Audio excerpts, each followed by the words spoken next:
Aujourd'hui, on fête un anniversaire. Je suis Cédric Watine, tu es chez Outils du Manager, le podcast en français sur le management le plus écouté.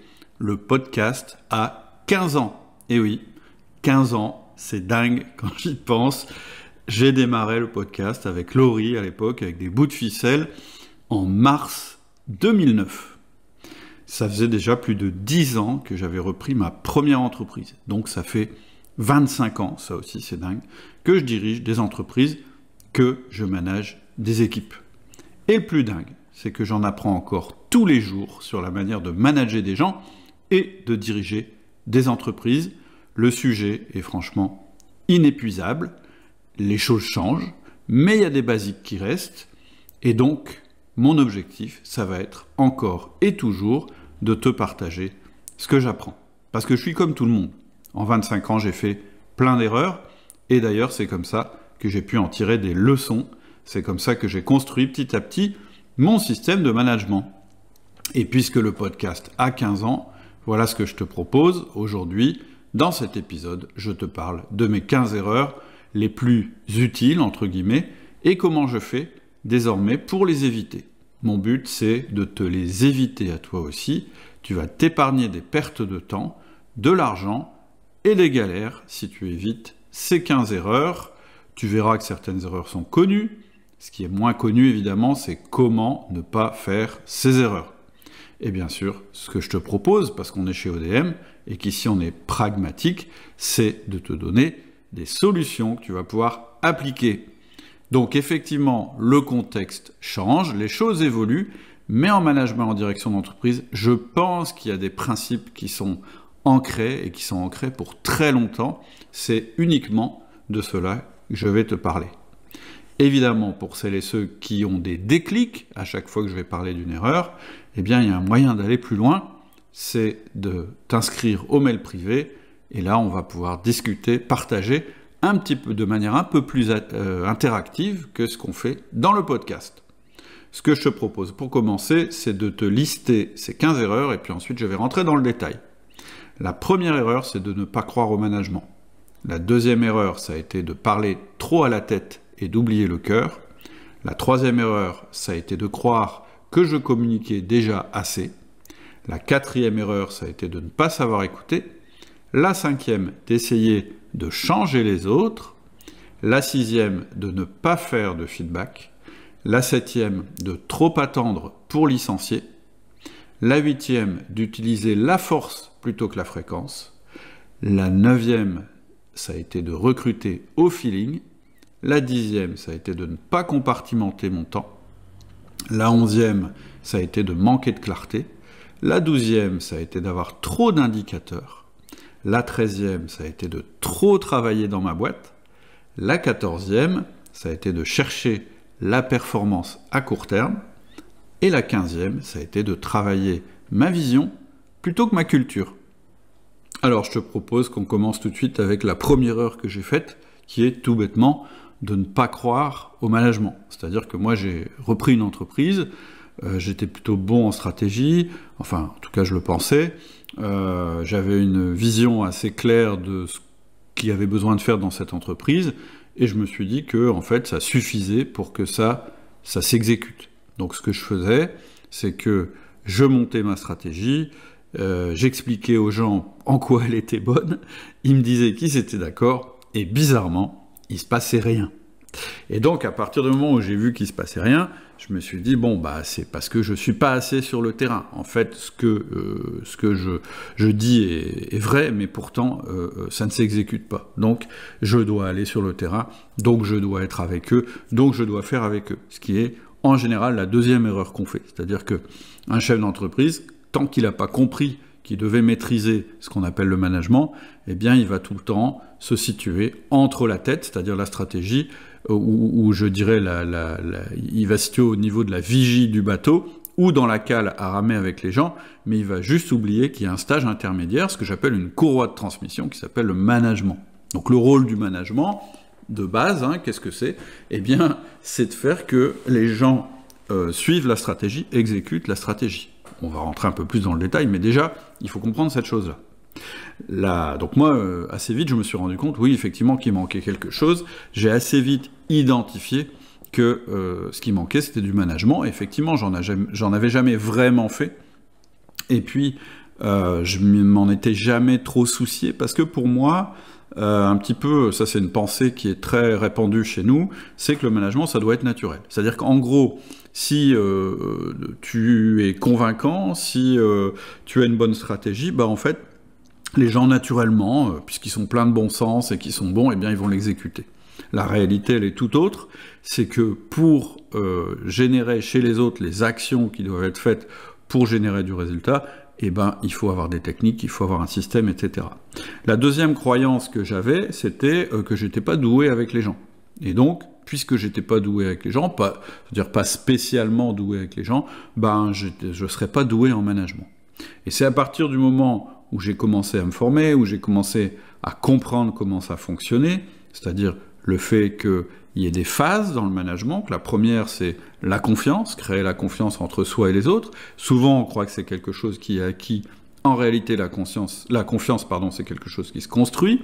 Ensuite il y a l'autonomie, ensuite il y a de la délégation, et alors on peut avoir un mode de management qui est plus ciblé, qui est plus coaching.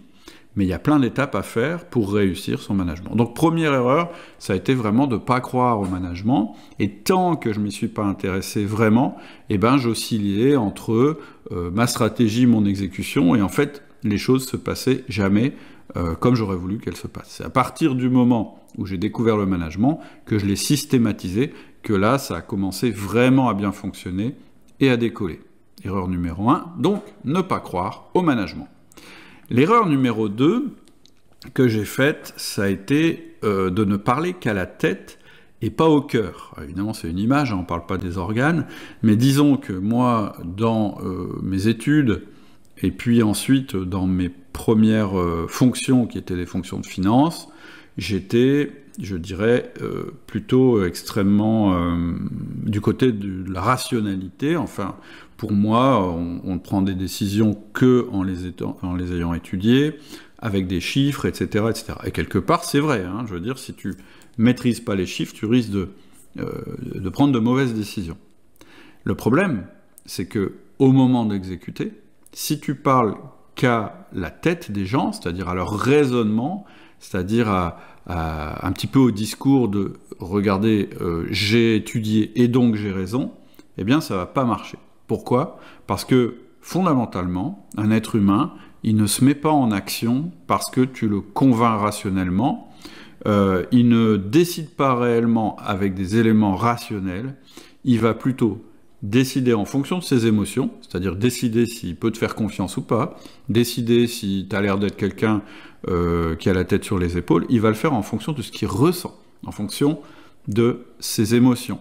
Et puis, au moment de se motiver, au moment de travailler, au moment de donner plus que simplement faire du temps de présence pendant 35 heures, et bien là aussi, c'est plutôt ses émotions qui vont jouer.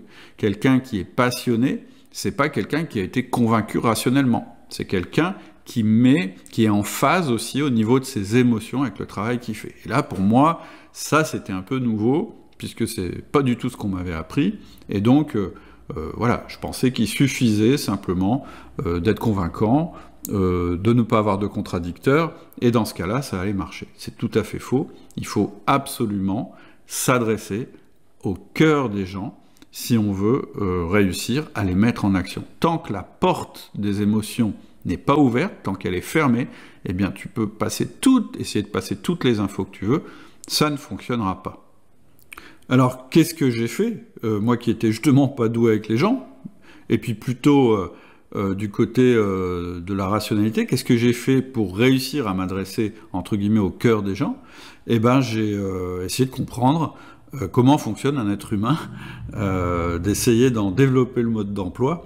Et j'ai utilisé pour ça un outil qui s'appelle le DISC. Ça a été la première chose que j'ai faite, c'est déjà de comprendre que on n'est pas tous faits pareil, qu'on a tous des profils différents, et que donc tu peux pas t'adresser de la même manière à un consciencieux, à un dominant, à un stable, etc., etc. Ça, tu as sûrement, si tu as écouté les podcasts sur le DISC, tu es sûrement au courant de comment ça se passe. La troisième erreur que j'ai faite, ça a été de croire que je communiquais assez. Ou on pourrait le dire d'avoir peur de trop communiquer. C'est-à-dire que, là encore, hein, c'est un petit peu la même origine que être rationnel, ça suffit. Moi, je croyais que une fois que tu as dit quelque chose à quelqu'un, il l'a compris, il a enregistré, et donc naturellement, il va agir en fonction de ce que tu lui as dit. Première chose. La deuxième chose, c'est que on a peur de déranger les gens. C'est-à-dire, on se dit, ouais, mais si je suis tout le temps là, à leur répéter les mêmes choses, etc., ça va être désagréable, je vais les déranger, etc. On a peur aussi de micro-manager, parce qu'on nous dit, attention, il faut manager, il ne faut pas micro-manager. Et en fait, on se trompe sur la signification du mot micromanager. Un micromanager, c'est quelqu'un qui contrôle tout, et c'est quelqu'un qui impose à ses collaborateurs de travailler à la manière qu'il a absolument définie. C'est ça le micromanagement. Ça n'est pas une communication fréquente, cohérente, comme on doit le faire dans une entreprise. Et moi, ça a été un déclic aussi quand je me suis rendu compte que, en réalité, dans une entreprise, tout le monde manque d'informations, ou tout le monde a le sentiment de manquer d'informations. J'ai fait le test assez souvent quand j'ai commencé à faire des conférences, en disant aux gens qui, dans cette salle, estime que son manager communique trop avec lui. Et en général, il n'y a pas beaucoup de bras qui se lèvent. En général, c'est quelques 2-3 personnes sur une centaine, et quand on interroge ces 2-3 personnes, ce qu'elles reprochent à leur manager, c'est pas qu'il y ait trop de communication, c'est qu'il n'y ait pas assez de clarté dans la communication, ou qu'il y ait du micromanagement, ce qui n'est pas la même chose. Donc, il ne faut pas croire qu'on communique assez. Ça aussi, une fois que j'ai compris ça, ça a été un déclic pour mettre en place un management basé sur une communication fréquente. Ça, je vais y revenir aussi. Le défaut que j'avais aussi, c'est de ne pas savoir écouter. Alors, c'était pas tellement que j'avais pas envie d'entendre ce que les gens me disaient, j'étais quand même assez conscient, je dirais, de manière, entre guillemets, intellectuelle, que je ne pourrais prendre des décisions et fonctionner qu'en les écoutant, c'est-à-dire en prenant des informations auprès de mes collaborateurs. C'était plutôt que je ne savais pas comment on faisait pour écouter les gens. C'est-à-dire que, si tu es comme moi, en fait, on a été éduqué, on a été formaté dans les écoles ou dans les différentes expériences qu'on a eues pour résoudre des problèmes. Et donc, la première erreur qu'on fait, quand on commence à faire des 1-1 avec nos collaborateurs, c'est que dès qu'un collaborateur nous évoque un problème, on pense devoir le résoudre. C'est-à-dire, puisqu'il me donne un problème, en fait, il faut que je lui apporte une solution. C'est normal, c'est presque instinctif chez nous. Il y a un problème, je dois le résoudre. Or, ton collaborateur, c'est pas forcément ça qu'il attend de toi. Déjà, ce qu'il attend, c'est que tu l'écoutes. Et en général, tout de suite réagir quand il te dit quelque chose, au lieu de le laisser parler, eh bien, ça va te priver de plein d'informations.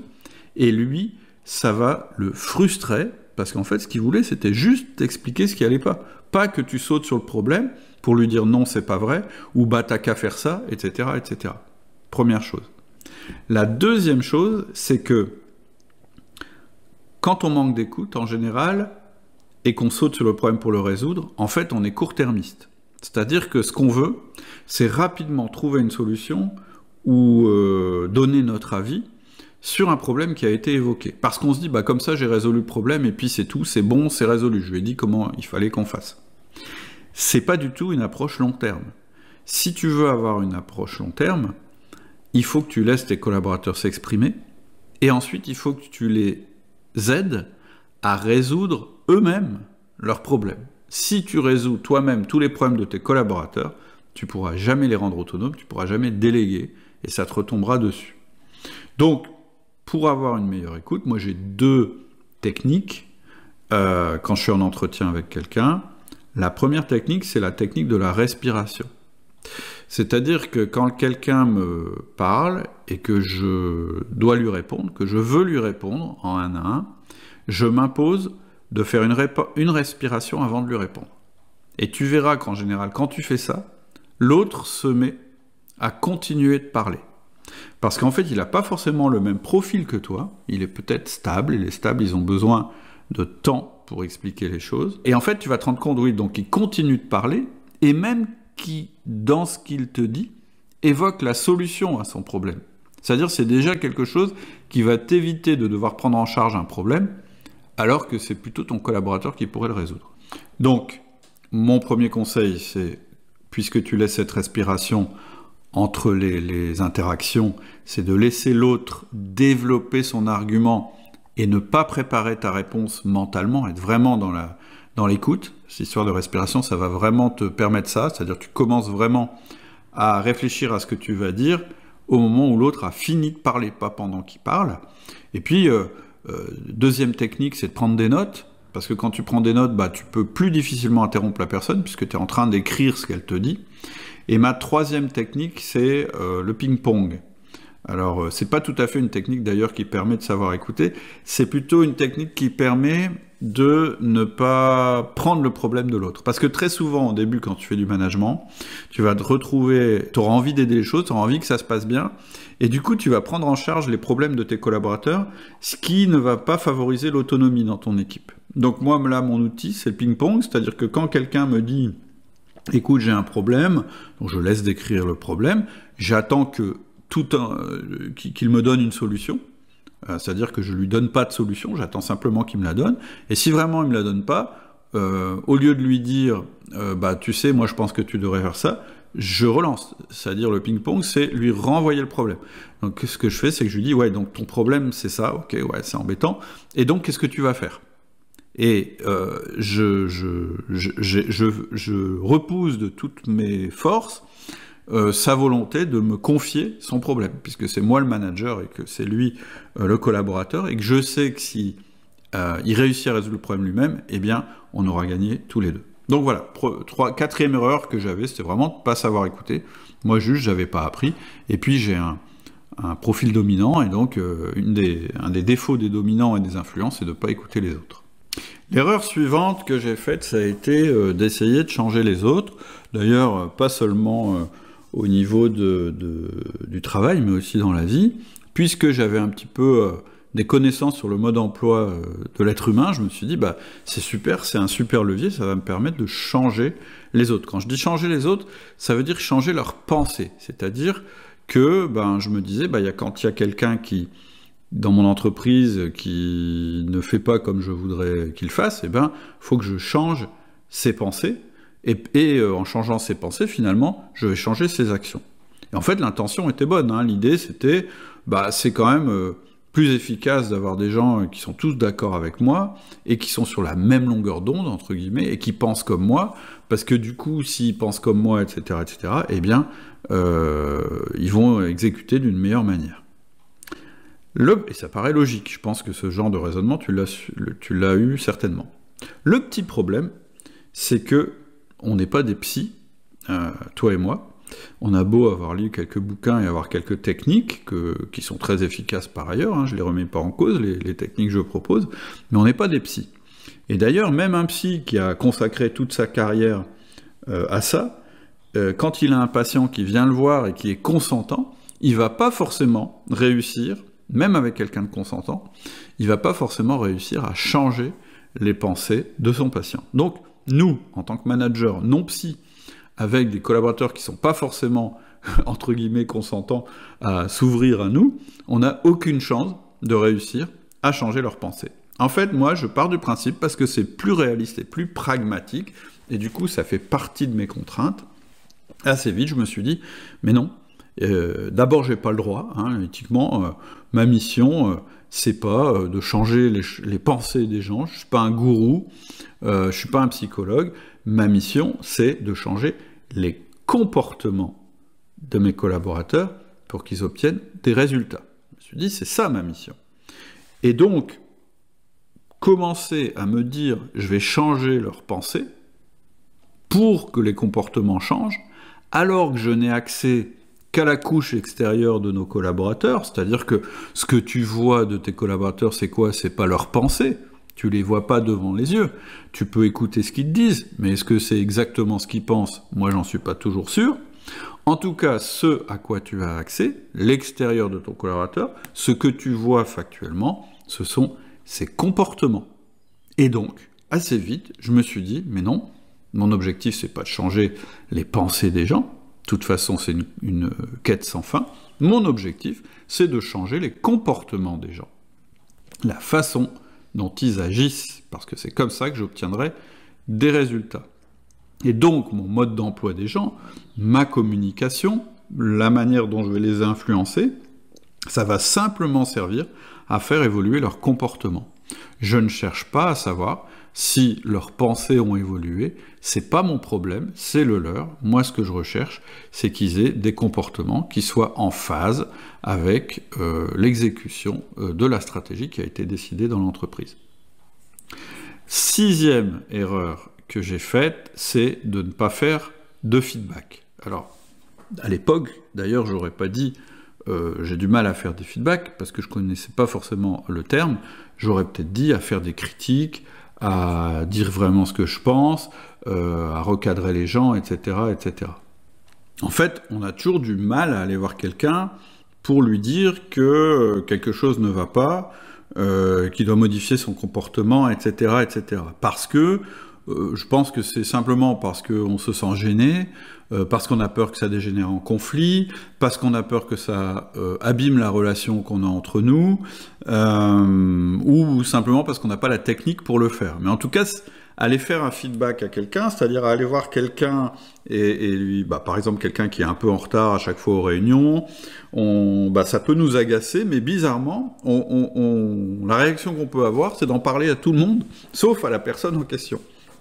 De dire mais c'est quand même pas normal, il est tout le temps en retard, je comprends pas, il devrait comprendre, ou d'essayer de lui envoyer des espèces de messages, subliminaux, c'est-à-dire de faire un soupir quand il arrive, ou de se dire mais il va quand même bien comprendre que c'est pas normal, ou d'espérer que quelqu'un d'autre lui dira. Bref, en général, on fait un peu tout pour éviter la confrontation, et donc on aura une confrontation que en dernier recours, c'est-à-dire vraiment quand on n'en pourra plus.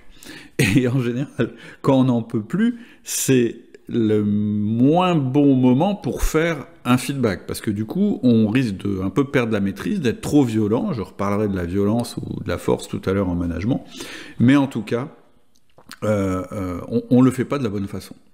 Et moi, vraiment, la découverte de l'outil feedback, pour moi, ça a été une absolue révolution. J'ai eu du mal à le mettre en place, j'ai vachement reculé avant de le mettre en place parce que je trouvais que c'était pas naturel, que je me disais non mais il faut compter sur l'intelligence des gens, enfin je me racontais plein d'histoires en réalité. Le jour où j'ai commencé à faire des feedbacks, eh bien ça a complètement changé mon rapport avec mon collaborateur et ça m'a vraiment permis d'être complètement serein par rapport au fait que, bah oui, si tu demandes pas à quelqu'un de modifier son comportement, ça n'arrivera pas. Et du coup, tu n'exécuteras pas la mission dont on a parlé avant, et donc ton management ne fonctionnera pas. Tout ce qu'il faut, c'est avoir une méthode simple et qui permette de le faire de manière quasi naturelle et de manière surtout efficace. On en reparlera tout à l'heure quand on parlera de la force et de la fréquence, puisque ça a été aussi une de mes erreurs. Au début, quand j'ai décidé de faire des feedbacks, j'y reviendrai après, je les ai fait de manière trop violente. Il y a d'autres méthodes très différentes qui permettent d'obtenir les mêmes résultats. Mais donc, mon erreur numéro 6, ça a été vraiment de pas me mettre au feedback suffisamment rapidement. Si je peux te convaincre à mettre en place cet outil une fois que tu auras mis ces 1 à 1, eh bien je vais te faire gagner énormément de temps. Ça change vraiment la donne dans tes rapports aux collaborateurs. En 7e erreur, j'ai mis trop attendre pour licencier, parce que quand j'ai préparé ce podcast, je me suis remis un petit peu dans le contexte du début de mon management, de ma reprise d'entreprise, etc. Et je me suis rendu compte que, il y a vraiment un truc qui m'avait étonné à l'époque, c'est que, de la même manière que j'osais pas faire de feedback,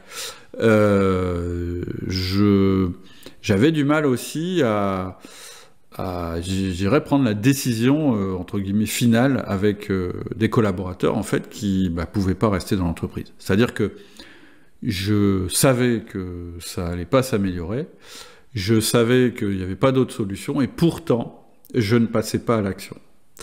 Et en fait, là où je me suis rendu compte que c'était une erreur, c'est que à chaque fois que finalement je les ai licenciés, je parle pas pour des raisons économiques parce que j'ai eu à le faire aussi sur l'une de mes entreprises, mais pour des raisons, je dirais, de compétences ou de comportement, eh bien, à chaque fois que finalement j'ai licencié la personne, à chaque fois je me suis dit, mais bon sang, pourquoi j'ai pas fait ça plus tôt? C'est-à-dire qu'à chaque fois j'ai eu l'impression que je m'enlevais un poids énorme et que j'aurais dû le faire beaucoup plus tôt. Parce que garder quelqu'un dans une équipe qui dysfonctionne, etc., ça fait beaucoup plus de mal à l'équipe et à la dynamique de l'équipe que de l'exclure. L'exclure, c'est-à-dire le licencier, ça va faire aussi un traumatisme pour l'équipe, mais beaucoup moins insidieux, beaucoup moins fort que ce qui est subi par l'équipe quand cette personne reste là. Et en fait, pourquoi, avec le recul, je me suis dit, mais comment ça se fait que j'ai fait cette erreur? En fait, c'est lié à l'erreur précédente. C'est-à-dire que quand tu as quelqu'un qui fonctionne pas bien dans ton équipe, au niveau soit résultat, soit comportement, la première chose, c'est que tu sais pas comment lui faire le feedback. Et comme tu lui fais pas le feedback, en fait, tu le mets pas dans la démarche d'amélioration. Ou, c'est-à-dire que quand tu commences à faire des feedbacks à quelqu'un, pour être clair, c'est soit le feedback fonctionne, la personne réussit à modifier son comportement et puis tout va bien et finalement le feedback s'arrête, soit ça fonctionne pas. Et donc, la suite, au bout de moult feedback, c'est peut-être que tu vas devoir t'en séparer. C'est toujours une issue possible du feedback. C'est très rare, mais ça arrive. Et donc, faut vraiment te mettre dans l'état d'esprit que, oui, en tant que manager, il va t'arriver un moment où tu devras licencier. C'est vraiment le truc qu'on déteste quand on est manager. Il n'y a personne, sauf des malades mentaux, personne qui aime licencier, et pourtant, parfois, il faut le faire. Mais il faut le faire de la bonne manière.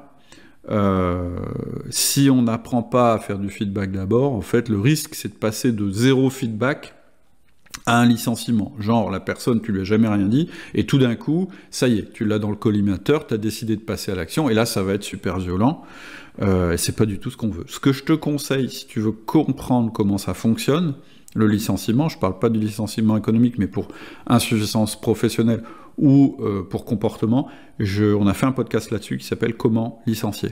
Donc ça, c'est l'erreur numéro 7 que j'ai toujours regretté, c'est d'avoir trop attendu pour licencier. Elle est assez liée d'ailleurs à l'erreur numéro 8, je l'ai plus ou moins évoquée dans l'exemple que je t'ai donné juste avant.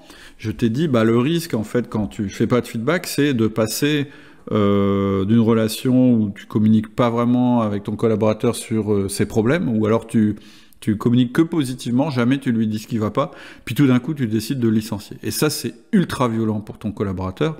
Je dirais que c'est vraiment à la limite de l'éthique. Moi, virer quelqu'un alors qu'on lui a jamais dit que ça allait pas, ou on lui a pas dit explicitement que ça allait pas, s'il n'y a pas eu de progression, c'est-à-dire si on ne lui a pas donné de chance de modifier son comportement en étant très clair, en disant voilà, ça va pas, il faut que ça change, et puis la personne ne change pas, on lui redit comme ça pendant plusieurs mois, etc., jusqu'à arriver à l'inéluctable, eh bien pour moi c'est pas éthique de ne pas le faire comme ça. Et d'ailleurs, quand tu commences à faire ça, c'est-à-dire avoir une progression, de dire d'abord les choses aux gens, et puis aller jusque-là et à l'inéluctable, en général, ton collaborateur, il est presque d'accord avec toi à la fin, parce qu'il constate qu'il n'a pas réussi à changer. C'est vrai d'ailleurs pour les recadrages aussi. Donc, là où je veux en venir, c'est que mon erreur numéro 8, ça a été plutôt d'utiliser la force que la fréquence. C'est-à-dire que l'erreur qu'on fait quand on est manager, c'est soit de se dire « mais non, j'ai confiance dans l'âme humaine, les gens, ça va se résoudre tout seul ». Bon, ça, en général, assez vite, on se rend compte que ça fonctionne pas. La deuxième erreur, c'est de se dire « après tout, c'est moi le chef, donc j'ai la hiérarchie, et donc, pour parvenir à mes fins, j'ai le pouvoir ». C'est ce qu'on te fait croire quand tu rentres dans une entreprise. C'est comme ça qu'une entreprise est construite. Il y a une hiérarchie, les gens qui sont au-dessus des autres, ils ont un pouvoir sur ceux qui sont en dessous. Ça, c'est vrai. Sauf que c'est pas le meilleur moyen de réussir. La hiérarchie, le problème, c'est que ça... D'abord, c'est violent, donc c'est pas agréable pour la personne qui l'a subi, et ensuite, ça n'incite pas les gens, en fait, à vraiment mettre leur créativité à ton service, et en plus, ça ne favorise pas la rétention dans l'entreprise. C'est-à-dire qu'une personne qui peut éviter d'avoir affaire à un pouvoir hiérarchique, et surtout en France, eh bien, elle va toujours le faire, elle va toujours éviter. Donc, soit elle va esquiver, soit dès que tu seras pas là, elle fera pas ce qu'il faut, ou soit elle s'en ira. Donc pour moi, le pouvoir hiérarchique, ce que j'appelle la force, c'est vraiment le pouvoir qui fonctionne le moins bien dans l'entreprise. Je crois beaucoup plus au pouvoir d'influence, c'est-à-dire développer une confiance avec nos collaborateurs, leur laisser toute marge de manœuvre, une fois qu'on a réussi la confiance sur la manière de faire les choses, mais le faire progressivement en les accompagnant. Et donc, ce qui va vraiment mieux marcher que la force, c'est la fréquence. Parce que l'influence est liée à la fréquence. La fréquence, ça veut dire, par exemple, que quand un collaborateur a un comportement qu'il doit modifier, plutôt que d'attendre vraiment de plus en pouvoir, de le prendre dans une pièce et je dirais de mettre du sang sur les murs, ce qu'on va faire, c'est que aussitôt qu'on peut, on va lui dire « Tiens, il y a un truc dont je voulais te parler. » Alors on a une méthode qui s'appelle le feedback pour le faire, et on va lui en parler. Et si le collaborateur ne modifie pas son comportement, plutôt que de passer à de la violence, on va continuer à utiliser la fréquence. C'est-à-dire qu'on va lui redire, et lui redire, et lui redire. Et mon expérience, et c'est pour ça que je voudrais que tu le fasses aussi, parce que ça t'évitera bien des erreurs, c'est que la fréquence, ça marche 1000 fois mieux que la force. C'est plus rapide, c'est beaucoup plus efficace, c'est moins traumatisant pour tout le monde, et à 90%, ça fonctionne. C'est aussi pour ça qu'un de nos outils majeurs, chez Outils Manager, c'est le 1 à 1, et qu'on le fait avec une fréquence élevée. Plutôt que de croire que le management, c'est une fois par an, j'exagère, mais il y a encore des gens qui croient ça, donc je le dis quand même, c'est une fois par an au cours de l'entretien d'évaluation, et ben je préfère avoir des gens qui font des 1 à 1 toutes les semaines, parce que ça va fonctionner beaucoup mieux. L'image que je prends souvent, c'est tu es dans ta voiture, tu es sur une route droite, et comment tu fais pour rouler droit sur une route? Et ben en fait, si tu regardes tes mains, tu n'arrêtes pas de faire des petites corrections sur ton volant. C'est beaucoup plus efficace que d'attendre que la voiture soit complètement dans le fossé pour essayer de la remettre sur la route. C'est ça la différence entre un management par la fréquence et un management par la force. Donc, vraiment, une autre révélation pour moi, un autre déclic que j'ai eu et que j'aimerais bien que tu aies, c'est la fréquence qui marche mieux que la force.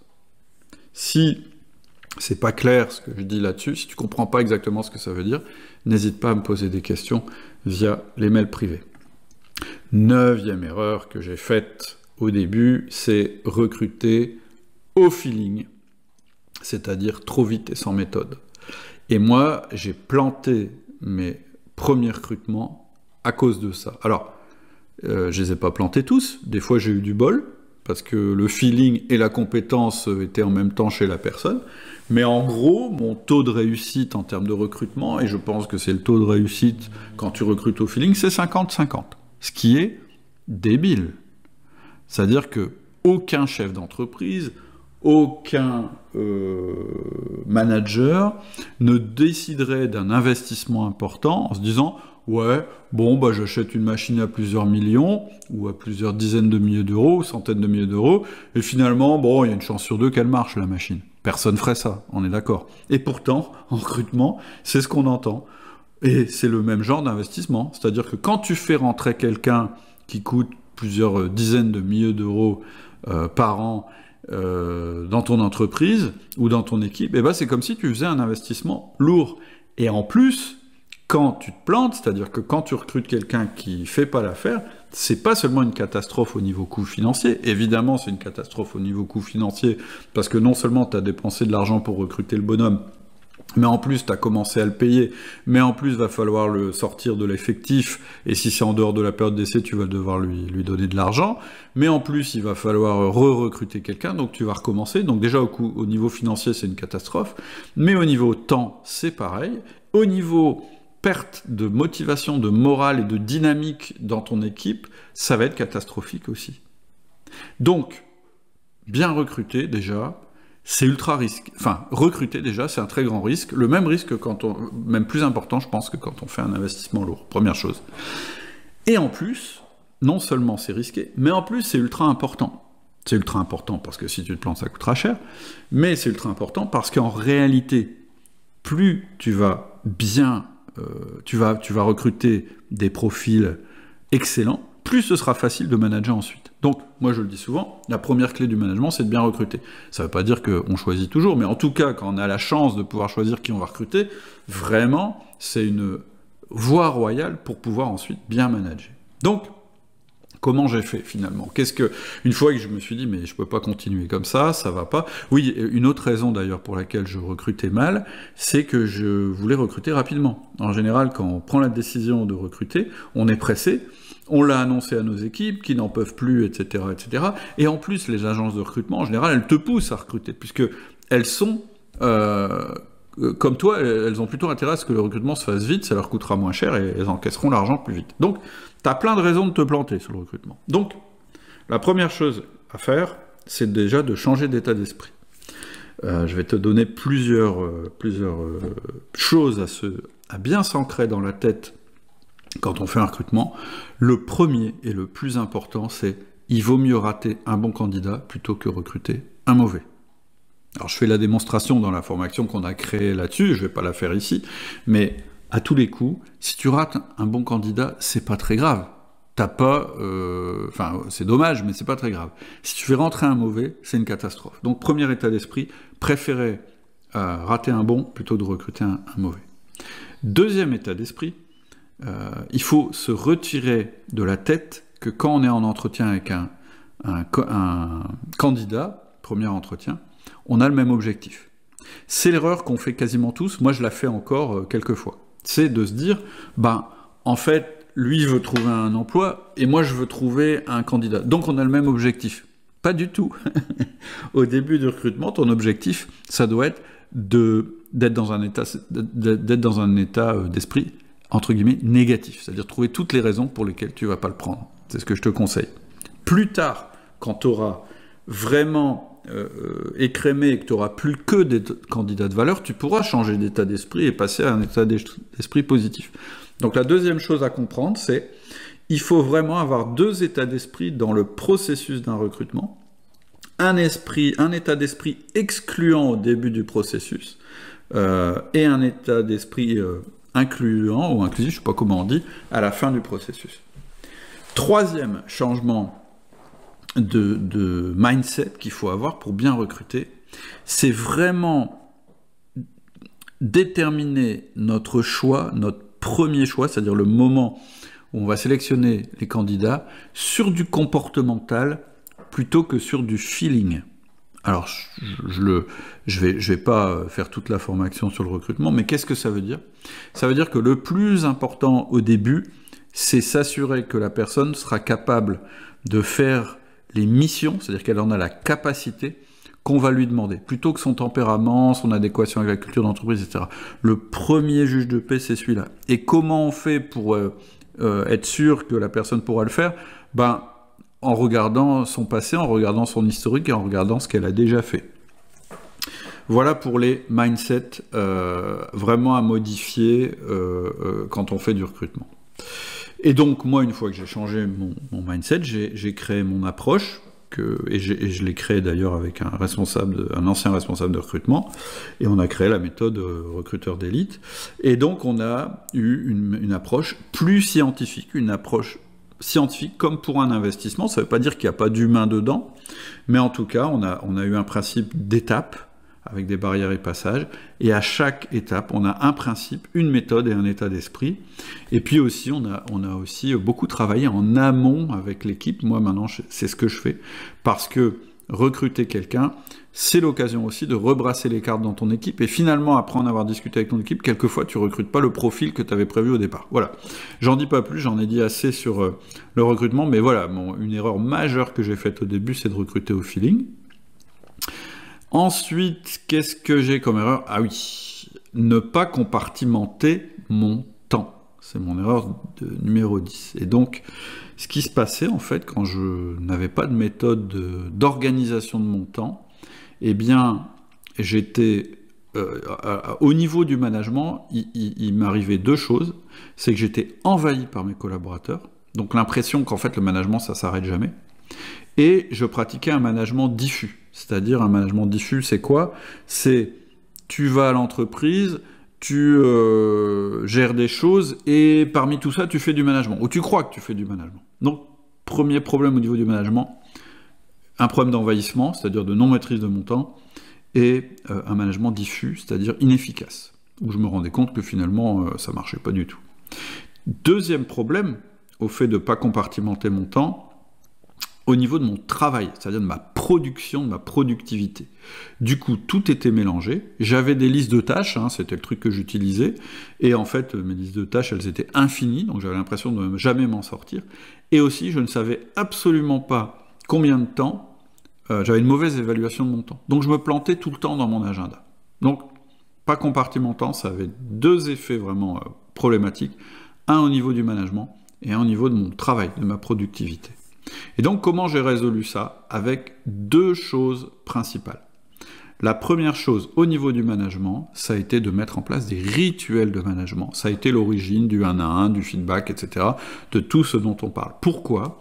Parce que quand tu mets des limites à ton management, mais que tu mets de la fréquence, et ben du coup, ça devient mesurable. C'est-à-dire que tu sais si tu as fait du management ou pas et combien tu en as fait. Donc, en entreprise, c'est plutôt intéressant.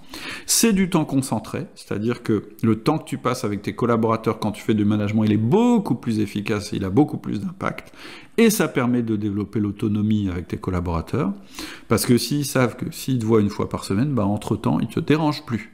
Donc déjà, ça améliore à la fois leur autonomie à eux et la qualité de ton travail à toi.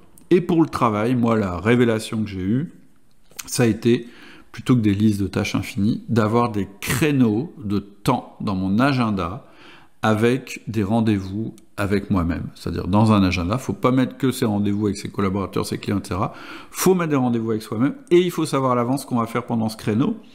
Et il y a certains créneaux comme ça qui sont récurrents, qui sont les piliers de l'avancement de ton travail. Je ne vais pas ici reprendre ce qu'on a décrit dans la formation système d'organisation réaliste, mais voilà. Et donc le fait d'avoir des moments limites de travail dans ta journée, ça permet de te dire qu'il restera toujours du temps demain pour finir, ou toujours du temps la semaine prochaine pour finir ce que tu as commencé. Et donc ça permet de bien mieux évaluer le temps qu'on doit passer sur telle ou telle tâche, de réaliser nos process de mieux en mieux, et aussi ça oblige à être réaliste sur notre saturation. C'est-à-dire que quand tu visualises ton agenda, tu vois tout de suite que s'il est complètement plein et blindé et que c'est que du travail tout le temps, tu perds en souplesse et tu vas direct au burn-out. Et donc moi je calcule même un taux de saturation avec lequel je suis à l'aise, et le reste c'est fait pour gérer les imprévus, les tâches non prévues, etc. Donc cette histoire des routines pour le travail, ça a complètement aussi changé ma productivité. Donc vraiment, si tu as des problèmes d'organisation de temps, si tu as ce sentiment d'être envahi en permanence, etc., la solution, c'est de compartimenter ton temps. Si tu veux une méthode complète pour le faire, eh bien, c'est la méthode système d'organisation réaliste. Erreur numéro 11, manquer de clarté. Ah, ça, c'est une erreur que j'ai beaucoup faite au début et que je vois partout, que je vois très très souvent dans plein d'organisations. En fait, c'est d'avoir trop d'objectifs. Ça part d'une bonne intention, c'est l'idée, ouais, il faut, pour avancer, il faut avoir plein d'objectifs, et on veut avancer sur tous les fronts en même temps. Le problème, c'est que quand tu fais ça, d'abord tu mets une charge à tes collaborateurs extrêmement importante, à toi aussi d'ailleurs, tu mets une pression énorme, parce qu'on ne peut pas être bon partout en même temps, mais en plus tu dilues l'effort. C'est-à-dire que tes collaborateurs, ils vont faire un effort sur plein de choses. Et ça, c'est dur à mesurer. C'est beaucoup plus difficile à mesurer que si tu demandes un effort sur peu de choses. Donc, c'est quoi la clé? Qu'est-ce qui tout d'un coup a résolu ça chez moi?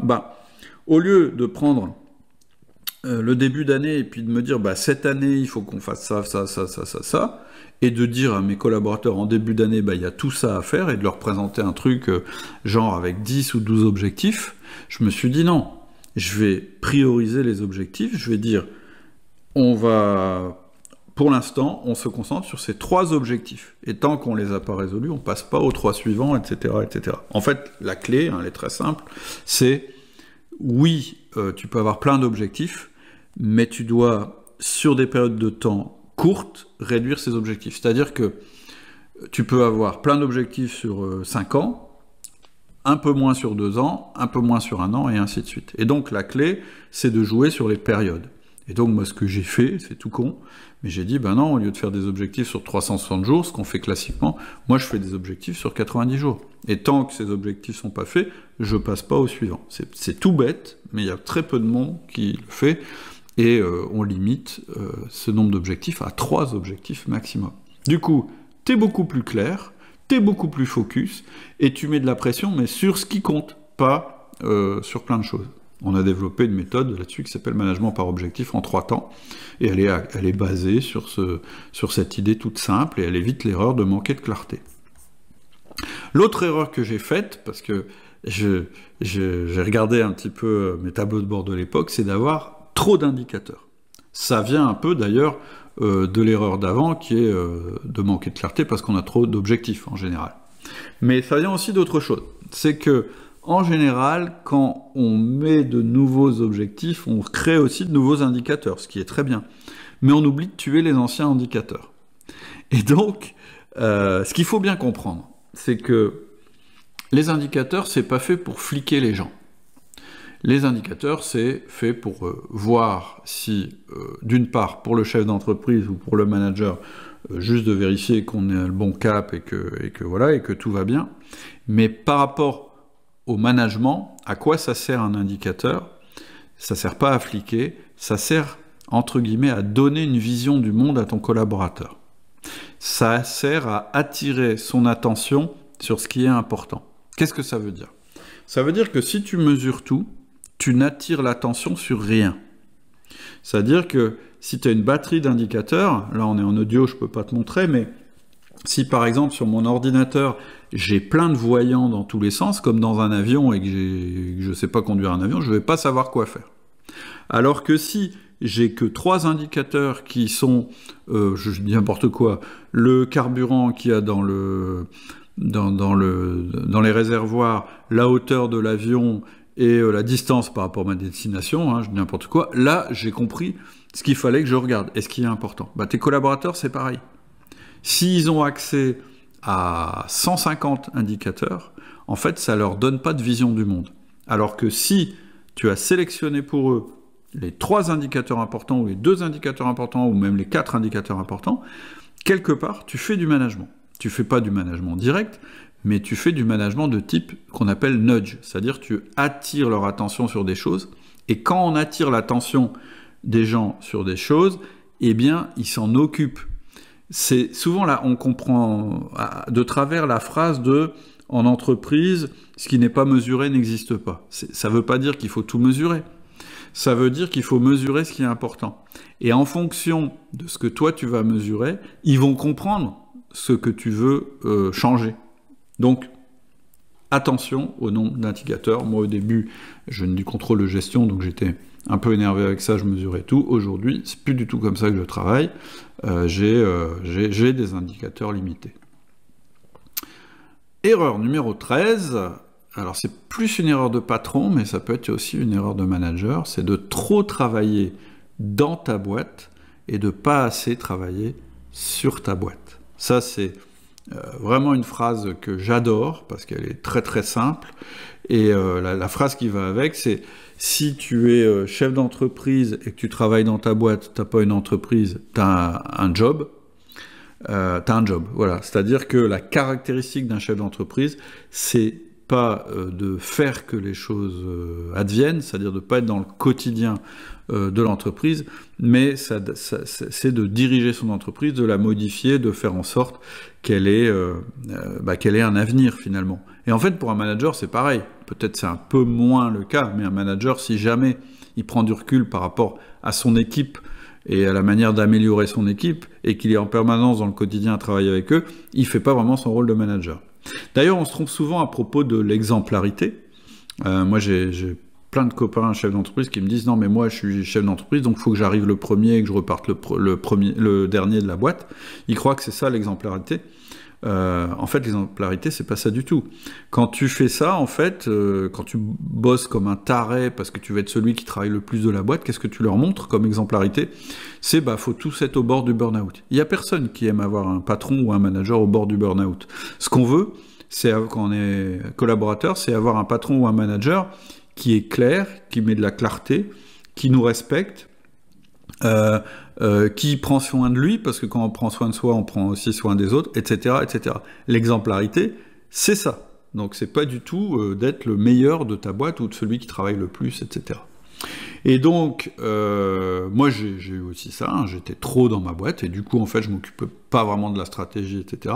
Ce qui a fait un déclic pour moi, ça a été deux choses. Ça a été m'obliger à créer un truc que j'appelle le business de poche, qu'on propose en formation. C'est quoi? C'est une modélisation de ma boîte telle que je veux qu'elle devienne, toute simple, sur un fichier Excel. Et je m'oblige à regarder ça régulièrement. Ça m'évite de tomber dans le détail et de pas perdre de vue la big picture de ma boîte. Et un autre truc que j'appelle l'agenda inversé, qui est une technique qui dit que, par défaut, en tant que chef d'entreprise, je suis pas à la boîte. En fait, quand je viens à la boîte, c'est que j'ai une mission. C'est-à-dire, soit je fais du management, soit je présente un truc à mes collaborateurs, etc., etc. Sinon, j'y suis pas.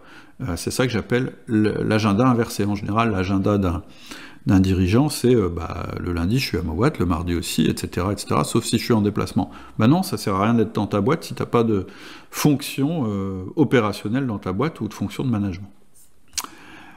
14e, alors là-dessus aussi, hein, si tu as besoin de détails, parce que peut-être dans ce que je dis, il y a des choses qui te choquent, forcément je fais des raccourcis, ça fait déjà un long podcast. Si tu veux un peu plus de détails, de choses comme ça, n'hésite pas à m'interroger via les mails privés. 14e erreur, ça a été de chercher la performance rapide plutôt que de développer des actifs. Ça aussi, c'est un énorme déclic que j'ai eu, et d'ailleurs maintenant c'est comme ça que je gère mes sociétés, que ce soit le management, que ce soit l'achat ou la revente, etc. Ça a été, au lieu de me consacrer à la rentabilité quotidienne, c'est-à-dire le résultat de l'entreprise, se mettre à développer des actifs. Donc j'aurais dû dire que mon erreur, c'était de chercher la performance rapide plutôt qu'à développer des assets, plutôt qu'à développer des actifs. Alors c'est quoi un actif? C'est quelque chose que tu peux acheter, vendre ou créer et qui va générer du résultat futur. Donc c'est un changement total de positionnement dans ton entreprise. Plutôt que d'être celui qui génère des résultats au quotidien, tu es celui qui crée des actifs qui vont générer des résultats futurs. Une fois que j'ai compris ça, j'ai compris quelle était ma place dans l'entreprise et tout a été plus simple en termes de délégation, d'organisation, etc., etc. Là aussi, si ça t'intéresse, on peut développer. Mais déjà, réfléchis à ça. Est-ce que dans ta boîte, si tu es chef d'entreprise, ou si tu es manager, est-ce que tu développes plutôt, est-ce que tu fais les choses et que c'est toi qui génères les résultats, etc., ou est-ce que tu mets en place une machine qui va générer des résultats? Et donc, on en arrive à la dernière erreur, qui est liée à la première, c'était de travailler sur ma vision plutôt que sur ma culture. En fait, moi, j'ai toujours eu des consultants et j'ai toujours été embêté avec des gens qui me disaient « faut avoir une vision pour votre boîte, c'est important pour vos collaborateurs, pour vous, blablabla, blablabla. » Et donc, moi, j'étais pas du tout à l'aise par rapport à cette idée. Pourquoi? Parce que moi, je veux bien avoir une vision. C'est-à-dire, je veux bien dire aux gens, je pense que dans 5 ans, le marché sera comme ci, sera comme ça, patati patata, et dans 10 ans, il se passera ça. Mais en fait, quand je fais ça, j'ai l'impression de mentir, parce qu'en fait, j'en sais rien. Je suis comme tout le monde, je sais pas prédire l'avenir. Et donc, je suis pas à l'aise du tout dans cet exercice. Je préfère régler vite le sujet de la vision en disant, bon, voilà ce qu'on sait faire, voilà comment est le marché. Actuellement, il a l'air d'évoluer dans telle direction, donc on va aller plutôt dans telle direction. Et puis, surtout, on va essayer de tirer le meilleur parti de la situation actuelle. Voilà, pour moi, voilà, ça c'est ma vision. Comme ça, c'est réglé, j'ai une vision. Mais ce qui va m'intéresser surtout, c'est de travailler sur la culture d'entreprise. Parce que quand tu passes ton temps sur la vision, pour moi, tu perds un peu ton temps. Alors que quand tu travailles sur la culture de ta boîte ou de ton équipe, et ben là, tu es dans le concret. Alors pourquoi je dis dans le concret ? Parce que pour moi, la culture d'entreprise, c'est pas les valeurs. Ou en tout cas, oui, il y a les valeurs dedans, mais c'est pas le plus important. Les valeurs de dire nous sommes honnêtes, nous sommes super dynamiques, blablabla. Pour moi, c'est du blabla. En fait, la culture d'une entreprise, c'est ma définition, c'est la somme des comportements. La culture d'une équipe, c'est la somme des comportements aussi qui ont lieu dans l'équipe. En fait, c'est ce que ressent et ce que peut voir et ressentir quelqu'un qui travaille chez toi. C'est ça la culture d'entreprise. Et ça vaut vachement le coup de travailler dessus. Pourquoi ? Parce que ce sont les comportements qui génèrent les résultats et la rétention, c'est-à-dire les 2 R du management. Si tu es certain que ta culture d'entreprise est orientée résultat, si tu es certain que ta culture d'entreprise elle est orientée satisfaction de tes collaborateurs en même temps, c'est-à-dire rétention, c'est-à-dire qu'ils vont rester dans ta boîte et que tu vas attirer des talents, etc., en fait, tu as gagné. Tu n'as pas besoin de travailler sur beaucoup d'autres choses que ça. Évidemment, c'est pas possible de commencer à travailler sur la culture quand on n'a pas mis en place le management. C'est pour ça qu'à la base, il faut déjà comprendre comment fonctionne le management. Mais en fait, le seul job d'un chef d'entreprise ou d'un manager, je l'ai dit tout à l'heure, c'est de développer, de créer des actifs qui vont générer du résultat futur. C'est quoi l'actif différenciant qui va générer des résultats futurs ? C'est la culture d'entreprise. Et c'est pour ça que je suis absolument persuadé que le plus gros actif que peut avoir une entreprise, c'est sa culture.